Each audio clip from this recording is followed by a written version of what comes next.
Sebastião Ferreira e de sua mãe Hilda Nanete Ferreira.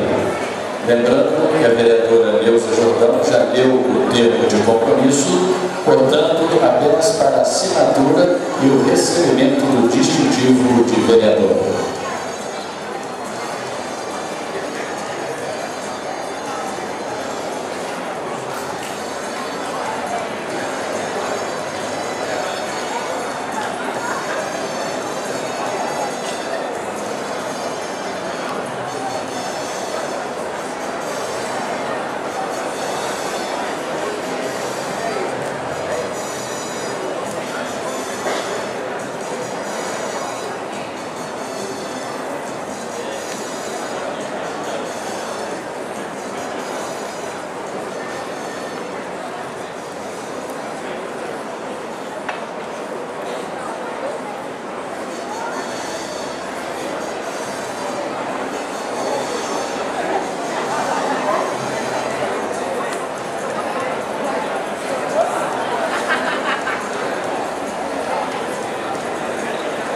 Após a assinatura do termo, a vereadora Neuza Maria Ferreira Jordão recebeu o distintivo de vereadora das mãos do seu pai, Sebastião Ferreira, e de sua mãe, Hilda Nanete Ferreira.